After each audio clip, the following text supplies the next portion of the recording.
Bismillahirrahmanirrahim. Assalamualaikum warahmatullahi wabarakatuh.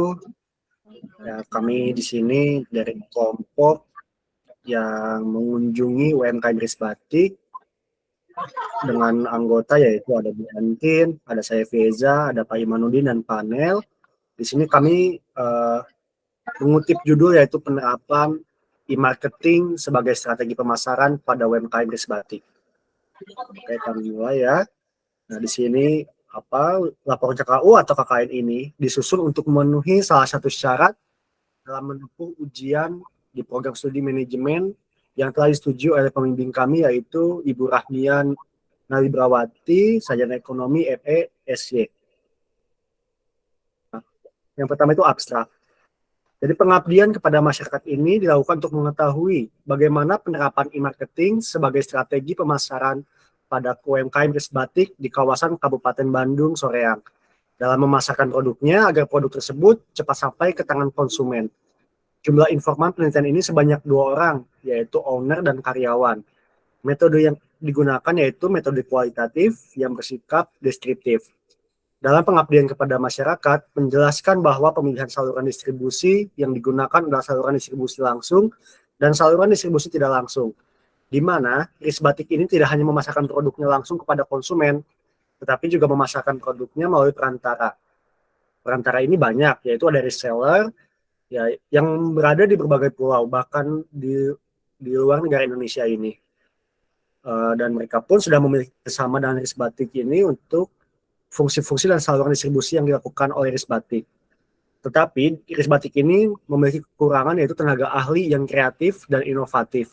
Oleh karena itu, kami dari Universitas Winaya Mukti akan membantu penerapan e-marketing pada UMKM Riris Batik di Kabupaten Bandung. Baik, pendahuluan.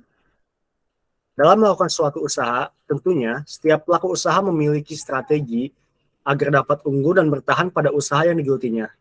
Strategi yang dilakukan dalam penjualan atau pemasaran adalah strategi marketing mix, yang mana istilah ini selalu digunakan dan pertama kalinya digunakan oleh Neil Borden, namun istilah ini akan menjadi terkenal setelah disederhanakan oleh Jerome McCarthy yang dalam Ahmad tahun 2014.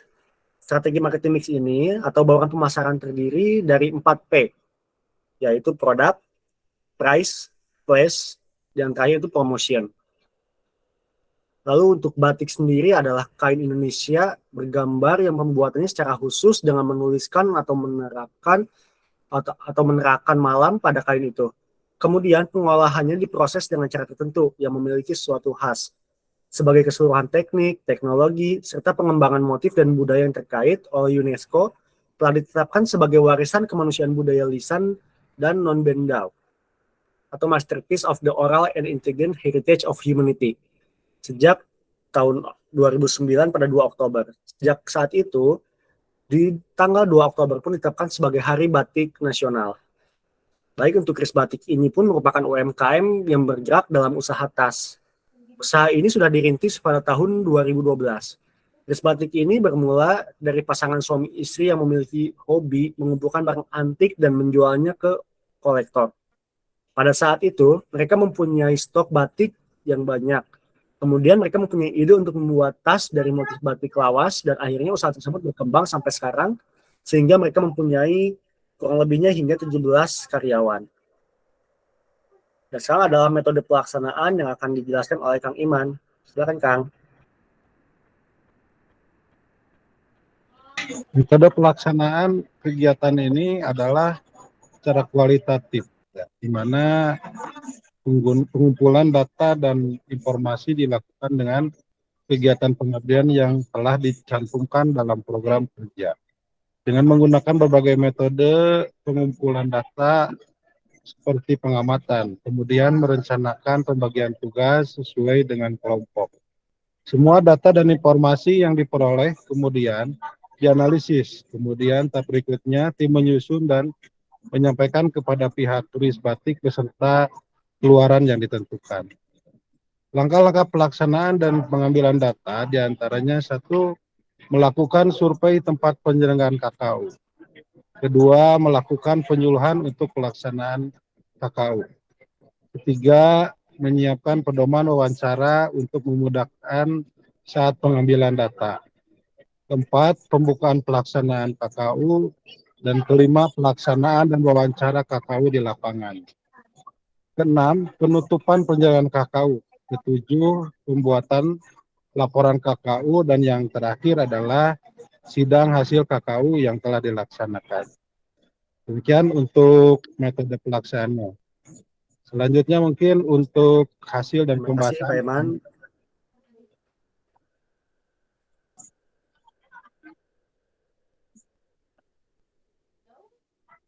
Baik, untuk hasil dan pembahasan dipersilakan untuk panel untuk bisa mempresentasikan hasil dan pembahasan selama melakukan penelitian di Iris Batik.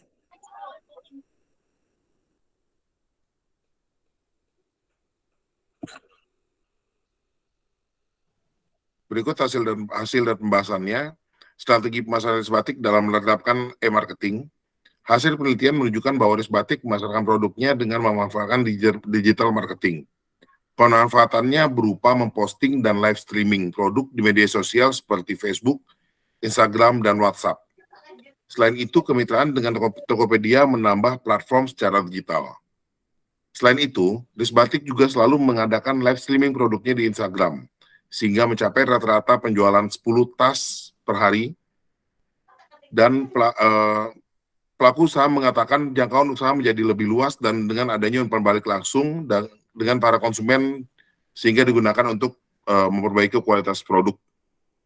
Selain itu, Iris Batik juga bermitra dengan marketplace untuk menjual produknya, dalam hal ini Tokopedia. Kemitraan ini dilakukan sesuai dengan kebutuhan konsumen dan kemudahan pesan antar melalui aplikasi. Dengan kemitraan ini, Iris Batik sangat terbantu. Berikut kendala penerapan e-marketing di Iris Batik. Yang pertama adalah minimnya modal usaha. Yang kedua, kurang tahu bagaimana membesarkan bisnis. Yang ketiga, kurangnya inovasi produk. Yang keempat, kesulitan mendistribusikan barang. Yang kelima, belum maksimal dalam pemasaran online. Yang keenam, tidak melakukan program loyalitas pelanggan. Yang ketujuh, tidak memiliki mentor yang benar-benar ahli di bidangnya. Yang kedelapan, kurangnya pencatatan keuangan. Yang kesembilan, belum memiliki izin usaha resmi.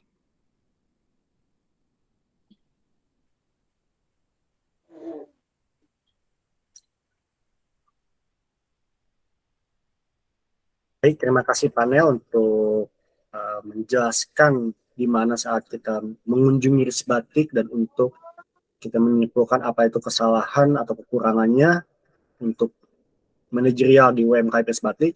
Selanjutnya untuk kesimpulan dan saran mungkin bisa dipresentasikan oleh Ibu Antin.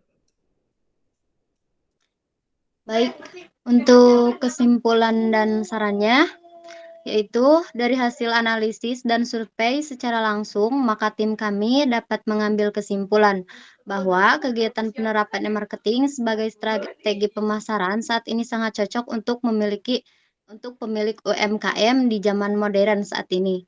Bukan hanya itu saja, tetapi juga mampu meningkatkan stabilitas pengembangan usaha menjadi lebih meningkat tinggi apabila Iris Batik mampu mengikuti perkembangan pasar modern dengan serba menggunakan bisnis teknologi, maka pemilik Iris Batik mampu bersaing dan dapat menganalisis perkembangan usaha.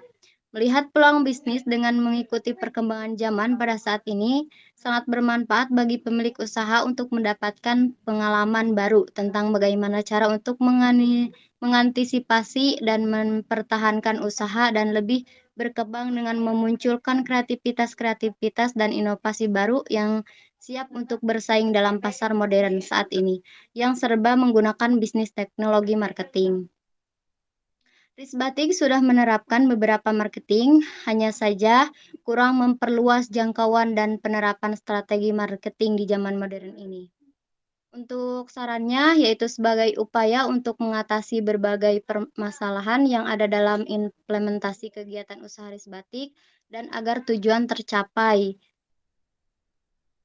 Yang kedua yaitu menetapkan demografi produk secara detail agar pelanggan yang menjadi sasaran dapat dijangkau dengan strategi yang tepat. Yang ketiga, mengembangkan promosi daring dan luring untuk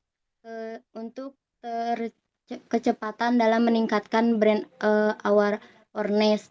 Yang keempat, melakukan kolaborasi produk dengan duta batik nasional. Kelima, membuka channel distribusi baru dan berani beriklan secara masif. Yang keenam, membuat foto produk yang sesuai dengan fungsinya, misal dengan model yang menggunakan tas tersebut atau dengan video promosi. Yang ketujuh, merekrut mentor yang benar-benar ahli untuk mengembangkan bisnis. Yang kedelapan yaitu gunakan sistem ERP untuk mengatur akuntansi dan inventaris. Kesembilan, memilih saran yang Anda terima dari sekian banyak pelanggan yang ada. Mungkin itu untuk kesimpulan dan sarannya.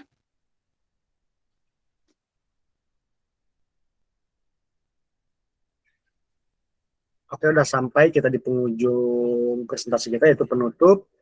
Yang pertama ini adalah sebuah ucapan terima kasih yang pertama kepada rekan-rekan kelompok yang telah mendatangi Ris Batik, yaitu di kelompok kami berempat mengucapkan terima kasih juga kepada Ris Batik, kepada LPPM Yunaya Mukti, kepada staf karyawan Ris Batik, kepada dosen pembimbing kami Bu Rahmia, dan juga semua dosen yang terlibat untuk acara KKW atau KKN ini. Mungkin untuk presentasi kami cukup sekian. Mohon maaf apabila ada kekurangan dan kesalahan dalam penyampaian atau dalam kata-kata yang kami rancang.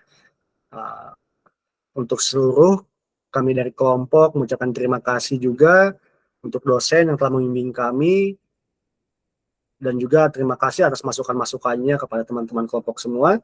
Apabila ada pertanyaan atau ada masukan, mungkin bisa ditulis di kolom komentar nanti di akun YouTube kami. Akhir kata kami ucapkan terima kasih. Wabillahi taufiq wal hidayah. Wassalamualaikum warahmatullahi wabarakatuh. Terima kasih.